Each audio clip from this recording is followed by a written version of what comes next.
Hi there, guys. Welcome to the Blockchain Bandits podcast episode 4. You're here with me, Jeff.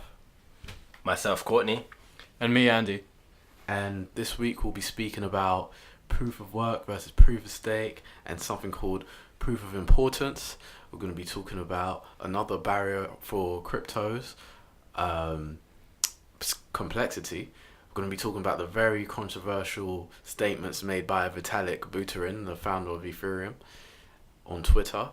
And we'll also be talking about whether decoders should be very open, completely open about their code. So yeah. Last week we spoke about Electronium, Segwit, and psychology, human psychology as a barrier for cryptocurrencies, and IOTA. This past week, IOTA has shot up since then, hasn't it? Yeah, it's made impressive gains. Yeah, it's done very well. I think it's just gone over 80 pence per IOTA. Yeah, something like that. And yeah, it's been doing great. Maybe that's to do with the fact that people have heard about it, about to join another exchange, possibly. Yeah. I think that might have something to do with it. Yeah, Electronium's still down, unfortunately. Yeah, I think they're still working with HackerOne in order to solve their problems.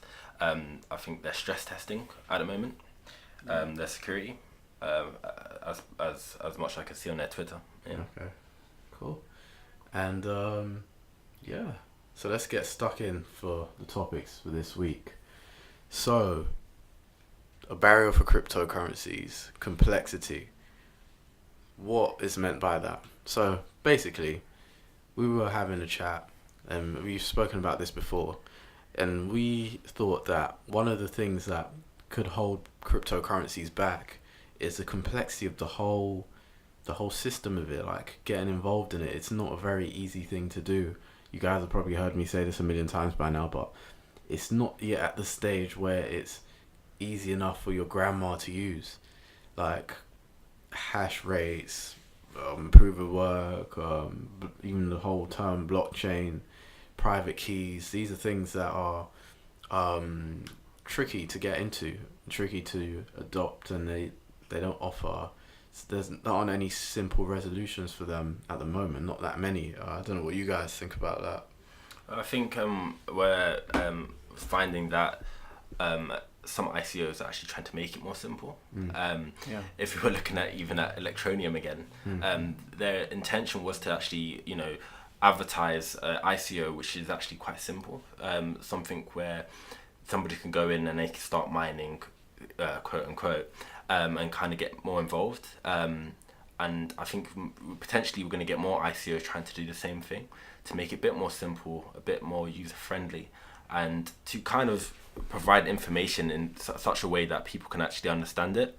I think it is actually a vast and wide topic with a lot of different aspects to it. What do you think, Andy? Yeah, I'm glad you mentioned Electronium, because again, I'm a big fan of how their interfaces, and how basically the ease of it's a good little gateway for beginners to get into cryptocurrencies.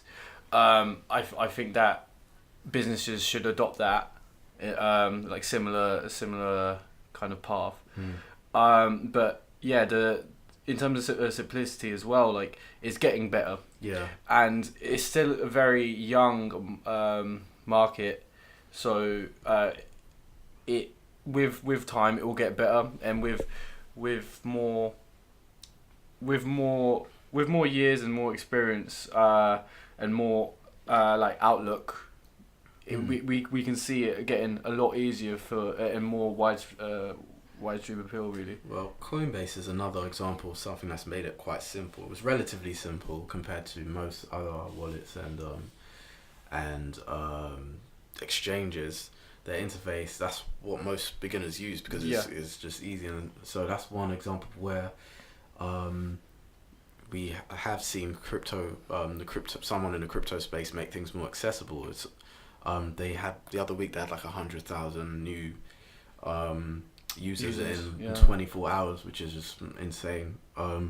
But yeah, I think there's still a huge barrier, especially with other cryptocurrencies in the space. Like Bitcoin is relatively simple to handle at the moment, although it's slow, and Ethereum and Litecoin and things like that. But there are still some coins that are difficult to integrate, and IOTA is one of them.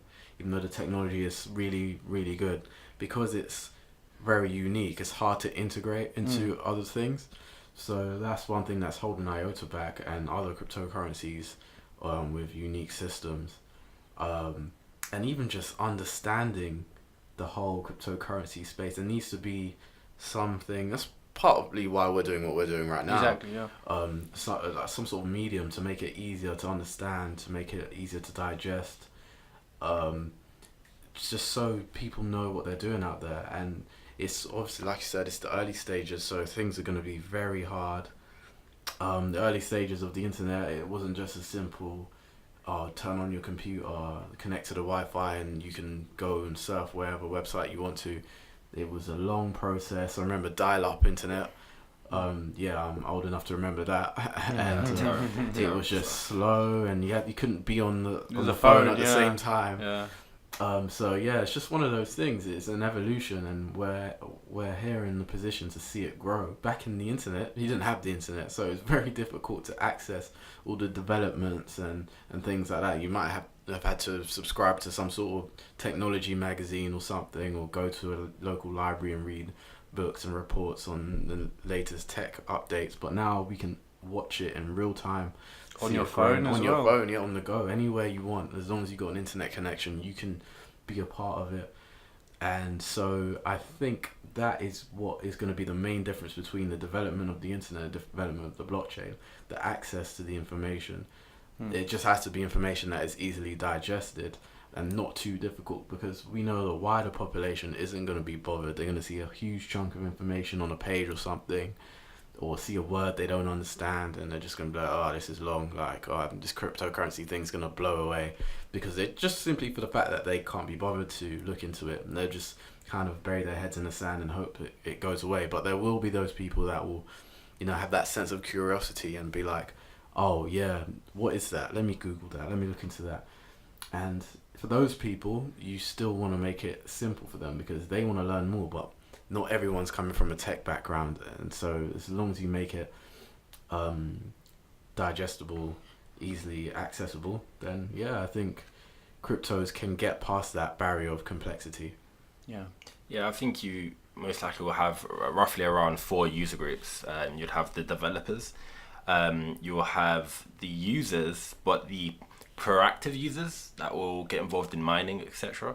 And then the general user that wants to know about blockchain, they'll do a bit of trading, and that's about it. And then you'll have the application user, where they just care about the application of the blockchain. So, if Bosch decides to take up IOTA and actually use it for their own, kind of tasks, etc., or their own products, whatever it will be, then that application user base will kind of get more involved in the blockchain unknowingly. More than knowingly.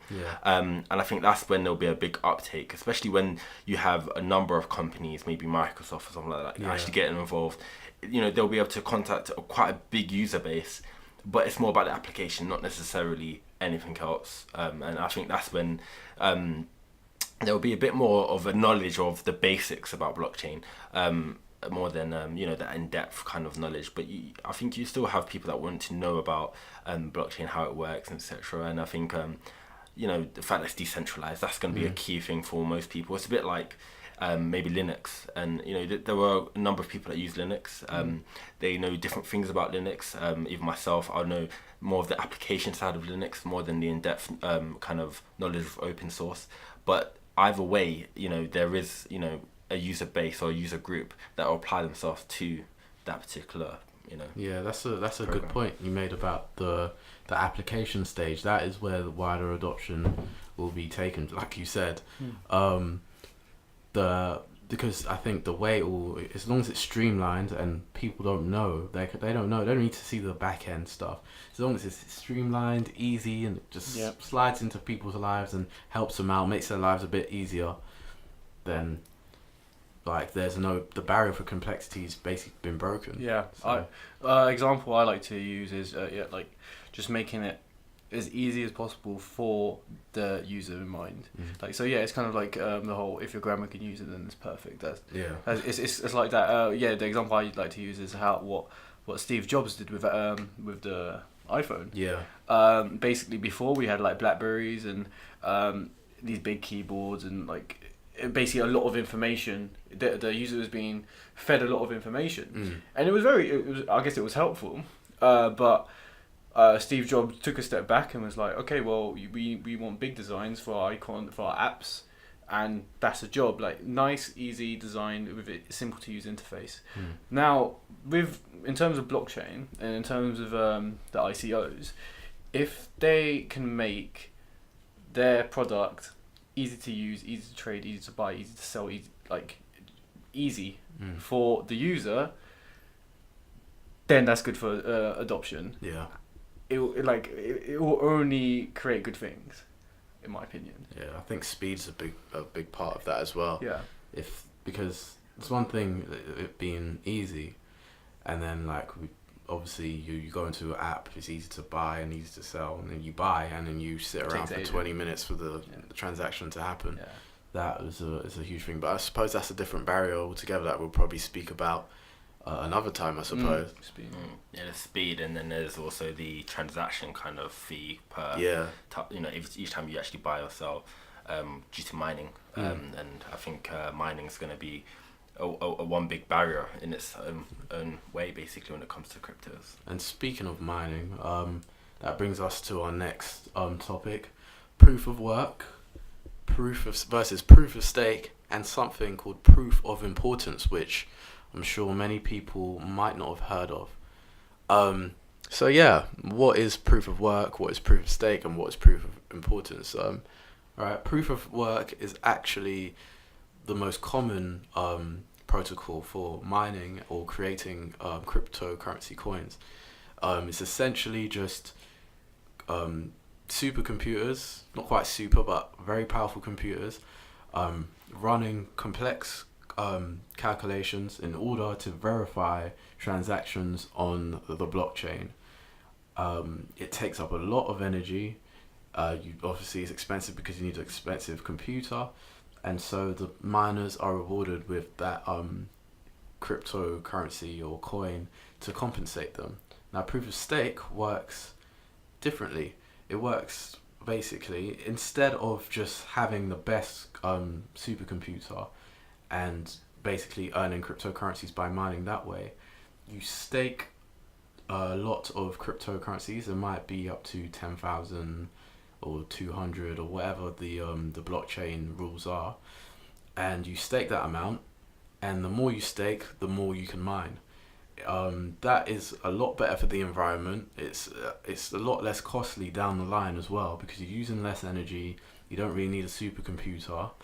And also it stops people from manipulating the price, and also it increases the value of the coin, because there are less coins in circulation that way, because they're staked. And if you have a cryptocurrency staked, it also removes the incentive to try and mess about or do something fraudulent on the blockchain, because if the network sees that you're trying to do something, you lose everything that you've staked straight away. There's no incentive to do anything, and obviously the more money you put in, the more power you have in, but at the same time the more you have at stake, so you're not likely to do anything on the system.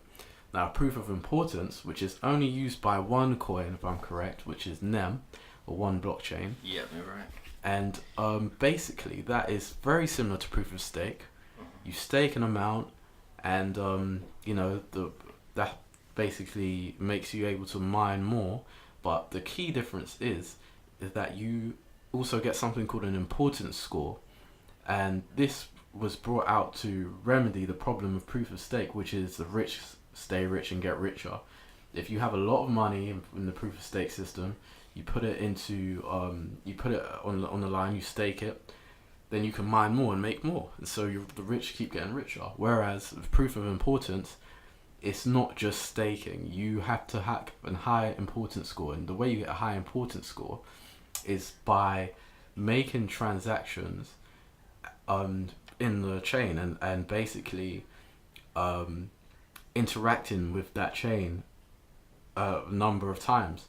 So the more transactions you make, the more transactions you're involved in, then the more transactions you're allowed to verify, and then you earn coins that way. And it's basically like a way of measuring trust. The network trusts you more the more you interact with it. Also loads of protocols in place to stop people from just sending money back and forth to the same people to improve their importance score, and there are a few ways they sort that out. But this seems to be a very, very promising way, and I can see a lot of chains moving to that. I don't know what you guys think about that. Yeah, basically, like, in terms of proof of stake, proof of work, and proof of importance, these are all ways to mine and generate the currency. So when people are wondering, how are these bitcoins and Ethereum, like they come out of thin air, like people who don't know too much about the technology, they'll say that, well, you can tell them about these proof of work, proof of stake, and proof of importance. But yeah, like one thing to add, like proof of stake and proof of work in particular, proof of work tends to be a lot more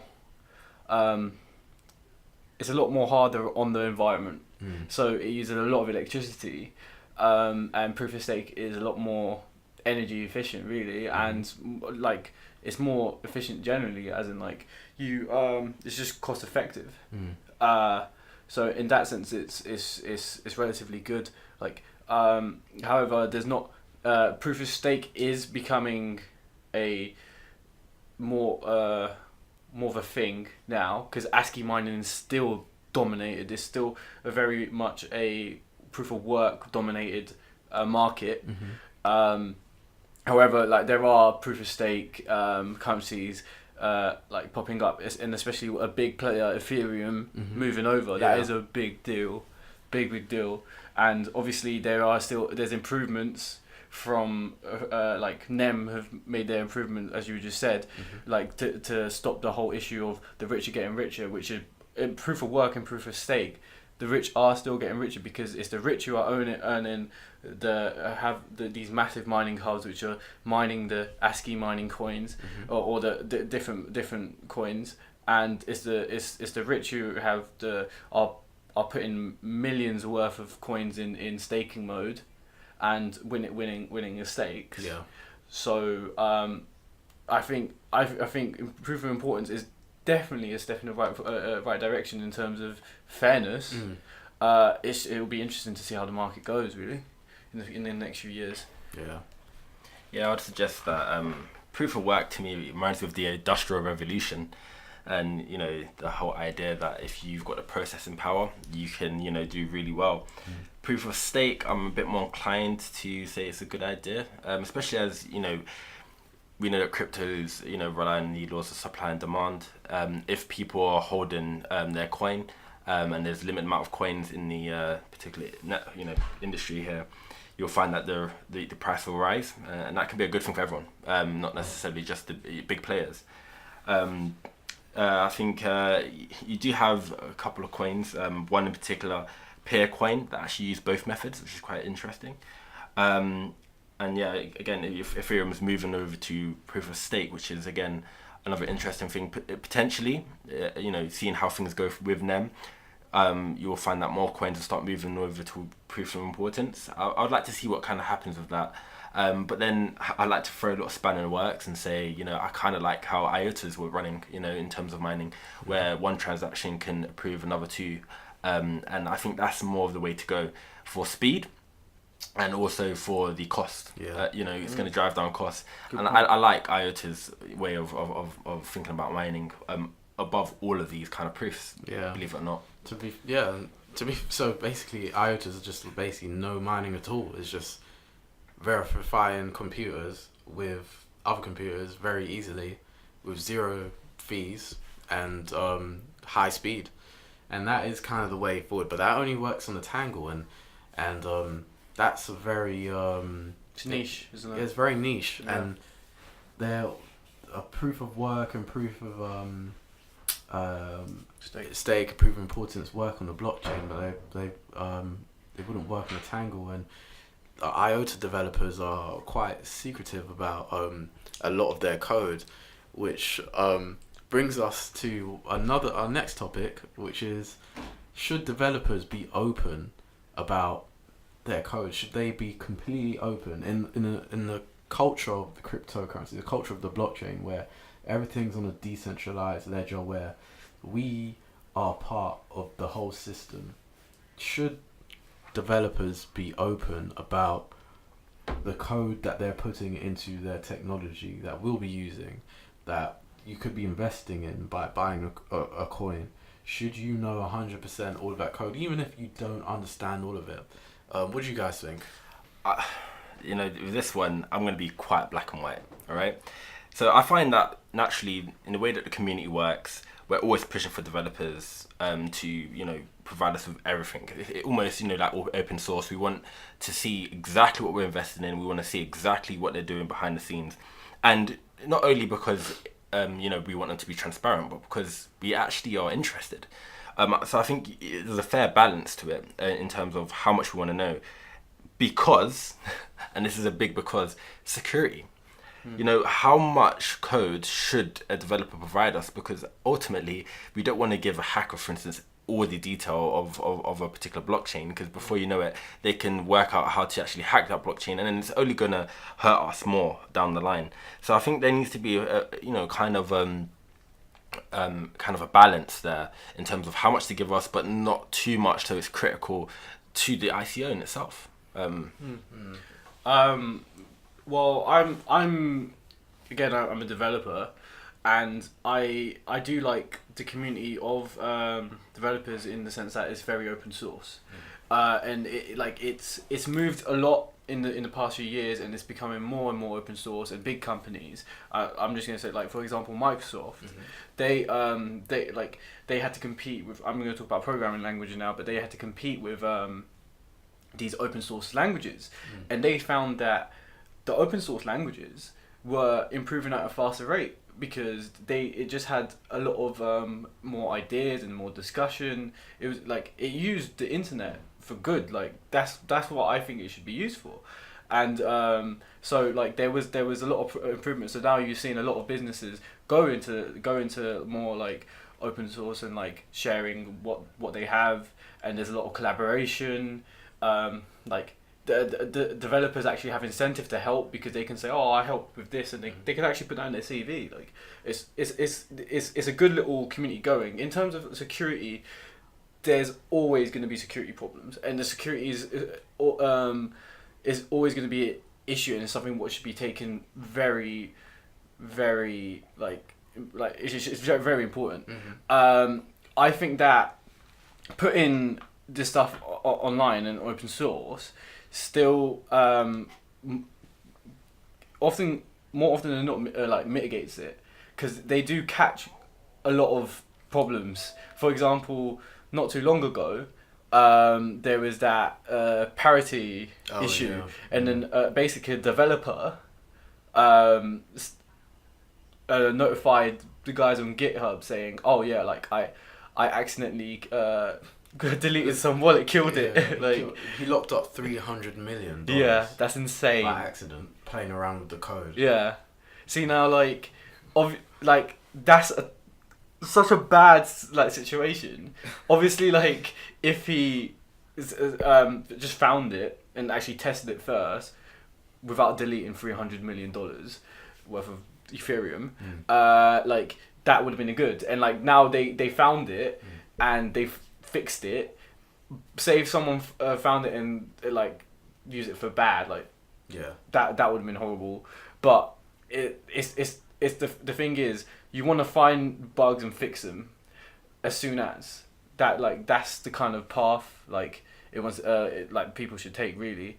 But yeah, I think it makes it more secure.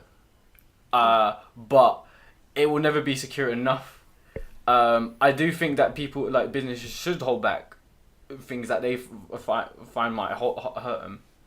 But it's kind of it's up to the businesses. I really want to see how the market goes with it, because there's a lot of coins what is kind of okay, everything, here's everything, this is the community. everything's decentralized. Like we're giving you this service and it's free. Like if you just use it, like and then you have your ones like IOTA. Yeah. It's like we wanna like steer this. I really want to see how it goes. Like I'm so excited for the market to see where it goes. Really. The thing is, as well, one argument against basically hiding some code is that you essentially kind of centralize the network if you have some code that only you control or know about. Because who's to say one day you might not try and do something malicious? You know, we're all human beings, and human beings can't trust other human beings 100%. And the whole thing about the blockchain and technology is about trust. It's basically eliminating that need for trust and being open about everything and letting the code rule. So it's just it's one of those things. I love IOTA, as I've mentioned before. I heard they're working on a way to basically change some of their code so that they can be more open source or totally open source without compromising their technology. So I'm looking forward to that. But for now, they are hiding things. I do believe that then they're doing it for the best, and it's just the way the technology works. So we kind of have to wait and see how that turns out. But I think everything will be okay with that. I'm hoping so, I suppose. But it also, I think one remedy for this whole situation is maybe on any given chain, they give the coin holders a vote. And basically, I don't know, maybe you pay a certain amount of that coin and you can vote on whether it should be 100% open source or not. I know a lot of ICOs, when they're about to open, sometimes when they're making decisions, they hold polls for their coin holders or investors. And they make the decision based on that. So maybe something similar could be worked out, and maybe that's more fair, to be honest. But yeah, that's one issue that cryptos have to deal with, just the open source code, and it has a wider sort of view on it. If you look at it, it has a social, political tone to it, because it's one of those things you give up certain rights for security. You know, it's a big social thing at the moment, you know, with the whole Big Brother sort of thing, and, you know, people being scared by, I don't know, terrorist attacks or anything in life, and news scaremongering. People are giving up their civil liberties every day, and that's something that the blockchain is here to try and negate. So everything's open, we can all see everything, and together as a community, we can try and better this, because the majority of human beings, I believe personally, are good people. Like, deep down, we all just want to get on with our lives and we just want to live. Obviously, there's a minority that don't want to do that for whatever reason, but on the whole, especially in the developer community, the coding community, everyone helps each other. Everyone helps, gives each other a helping hand. So I believe that really an open source thing will cause problems, but the community as a whole will come together to fight against those problems. And I don't want to sound too religious here, but if we go back to the days of Adam and Eve, wasn't it all intended for us to be really open? Mm-hmm. Yeah, that was different. Openness. Yeah, but he's got a point. You know, maybe that's the key to freedom. But now we're getting all philosophical. But yeah, next up, we wanted to talk about a big subject, which was Vitalik Buterin's comments, unsavory comments in my opinion, on Twitter. I might leave a link to the tweets in the description, but I don't know, we can kind of read it out now. Just quickly, for people that won't know, or they might be tuning in for the first time to the podcast, who is Vitalik? Okay, Vitalik Buterin is the founder of Ethereum, and so basically, and lead developer. So basically, a lot of the things he says could have an impact on Ethereum, and that's why we're talking about this. Does this have an effect on Ethereum moving forward? If you're holding the coin, should you be worried, or what kind of could happen? So yeah, here are the things he said. He said, "I can easily argue that doing heroin imposes risks on others. simple possession of child porn does not. Yeah, that's a big statement that he put out on Twitter, saying, basically comparing holding onto child porn with holding onto heroin, and arguing that they're the same thing. Now, this is something that is close to everyone's heart.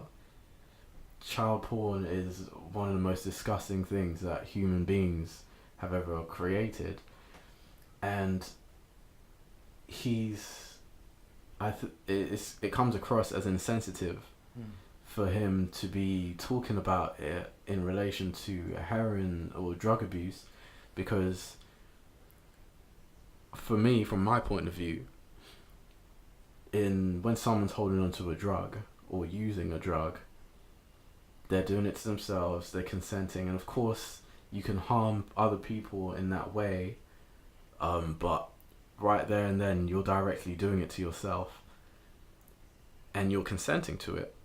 A child is not consenting to that sort of thing happening to them. So to make that comparison alone shows some sort of insensitivity, and it's going to rub a lot of people the wrong way. Yeah. And it might make people feel a bit awkward, like myself, about investing in Ethereum. But on the other hand, looking at it from a completely logical point of view, which is probably what Vitalik was doing, looking at it from a complete logical, emotionless point of view, which you shouldn't ever look at something completely like that, but without being empathetic, you can see Ethereum doing fine, perfectly fine, because it doesn't affect the technology directly. The technology is still going to be doing the same things it was doing before those comments or after, regardless of what he said. So investors might look at it and be like, well, money is money. It's making me money right now, and it looks like it's going to make money in the future. I don't know. Do you guys have anything to say about this?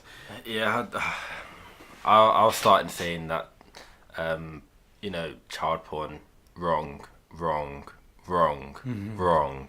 I could go on forever, but basically it's wrong no matter what, circumstance, no matter what discussion you're talking about. It is wrong. It's beyond me to even compare anything. There's so many comparisons of bad that we look at sometimes in life. No matter what, it's bad. Heroin abuse or some sort of drug abuse, it's bad. I'm pretty sure there are listeners that will say, I know somebody that's done this or done that. They've lost their life. No matter what, it's bad. It hurts somebody. It affects families. It has so much detriment kind of impact in our communities, in our lives, in families, everywhere. No matter what. So both topics are terrible. In terms of his comments, I think he is being quite emotionless and kind of thinking quite high level. This might not impact this and this might not impact that. That's his own personal opinion. It doesn't necessarily reflect exactly what he might do in his private life or whatever have you. It's just him being really high level and emotionless. And, for whether he's right or wrong, is wrong. The whole thing's wrong. In terms of its impact on Ethereum, I think that's quite key. I think, there will be a number of people that will say, I'm not investing in this because of those comments, because my personal situations, my personal moral code, and I think that's totally fair game. If the head of Microsoft came out and said the same thing, there'll be people that wouldn't be buying the Xbox One X this Christmas, no matter how great it is. I'm, pumping at Trump right now, but yeah, that's how people work, and I think that's fair game. In terms of if it really should impact you, it's your moral code, your moral stance. I'm not investing. So obviously it's a very touchy subject, and it's going into the political kind of scene, but we did discuss it in the group chat.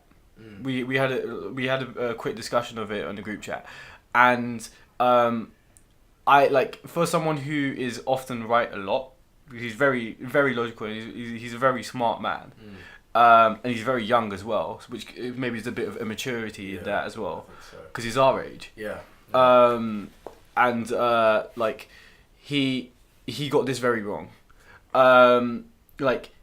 I want to read it again. He said, I can easily argue that doing heroin imposes risk on others, or simple possession of child porn does not. Like, he like what he's saying. He's just being devil's advocate, and he's arguing the case, saying like, okay, like I can say that heroin doesn't hurt other people, but child porn does not. But child porn does hurt people. It's by having that possession, it's already hurt someone. It hurts little children. You know, it hurts it messes them up, and like possession of that, it kind of like it holds it. It supports it. Yeah. It's like if you bought a football team's top. You don't play for the football team, but you're supporting the football team by purchasing it. You're showing that you are in support of this institution. And so, by possession of that, of child porn, you're supporting the whole thing of child porn. And it leads into other things. You know, people that have that possession, what do they go on to do? You know, twisted, crazy people do crazy and twisted things. And I think having that possession definitely leads on to other things, which ultimately is not good for society in any shape or form. You do not want people out there that believe it's okay. I can have this because it doesn't actually affect anyone else. It doesn't impact them at all. Questionable, questionable. Yeah, like again, he said like plenty of Bitcoiners advocate legalization of all drugs. Okay, again, true. Like a lot do. The political scene in kind of like if you had to round up a lot of people, a lot of them will lean more libertarian. Which are people who is kind of like the way they live is they don't want the government to control them. They want to live their life. They don't want to hurt people. Like not quite anarchist because they hate the government. They don't want government, but they want libertarians want as little power of government on their lives. Yeah, they want to basically just live free and enjoy like basically things should be legal. As long as like what I do is my body. Yeah. So that's why they say they want to legalize drugs if those people want to take drugs. Cool. I don't agree with that political. I'm not a libertarian. But yeah, like, and he says I don't see legalizing possession of child porn as more radical than heroin. It's child porn, and you just said it's more radical than like. It's not more radical. Yeah, than it's heroin. not. Yeah, like it's crazy. do you know what? I just think he's quite insensitive, and I just think because he, for some weird reason, he doesn't believe holding such things would actually impact somebody else. Do you know what? I don't know. I think there's I can sense a bit of arrogance on his part. You got to think about it. Look at what he is. He's a young genius. He's created something so great, and so he probably feels like he's on the top of the world. He can say whatever he wants because he hasn't actually come out and made an apology for what he's saying. Because fair enough, you believe what you believe, but as soon as you realize, especially if you're in the position you're in, you realize, okay, some people are taking offense to what I'm saying. I can see why they're taking offense to it. You have to come out and apologize, and being able to see why they take offense to it shows level of empathy and maturity. And I think that is maybe a bit missing from him at the moment, from what I've seen, my personal view, because he hasn't come out and apologized. He's just said what he said, and he's defending what he said to the end. There's a bit of arrogance, a bit of too much pride there. I think that he's young.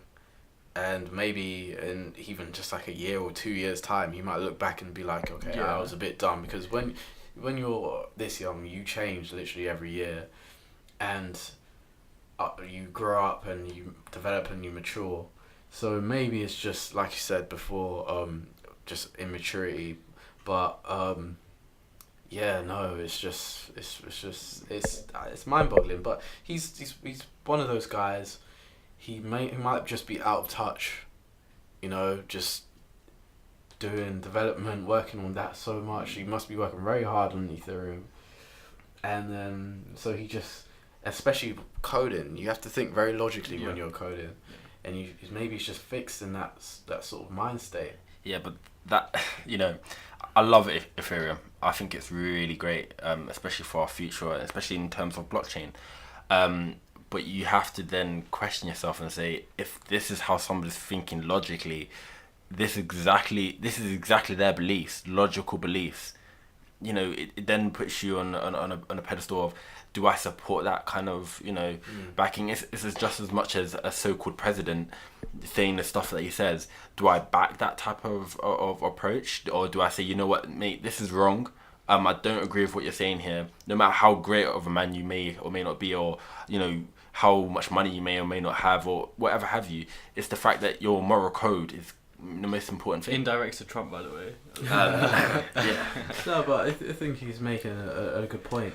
Saying that basically, Vitalik he's basically just not thinking. He's thinking too logically. And do you want to support that? Because at the end of the day, that sort of thinking will be replicated or reflected on the things he's creating. If he's working very hard on these things, he's putting everything, he's putting his heart and literally his soul into his work, his soul will translate onto the work. And maybe one day Ethereum, maybe a platform where people will be sharing this sort of thing. You never know. Maybe it'll be built to support that sort of thing, because in his mind he thinks, well, you know what, it's not as like everyone should. Maybe he's a libertarian, and then he thinks, yeah, you know what, people should have access to whatever they want, blah blah blah. I don't know if this is true. This is just me speculating. He could be completely against this, and he was just playing devil's advocate.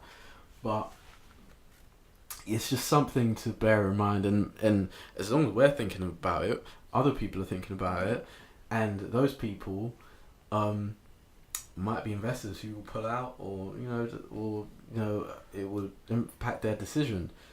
And at the same time, there are probably Ethereum investors that have no clue that he said that aren't as invested or don't do as much research when it comes to this sort of thing, and they just care about the results. Yeah, I think like that's something we do have to take into account.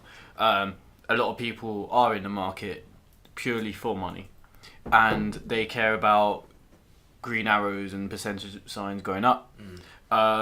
So I don't think this is going to hurt Ethereum too much. Yeah. And I think that it's very there's not a large enough market, or there's not enough people in the scene to make it.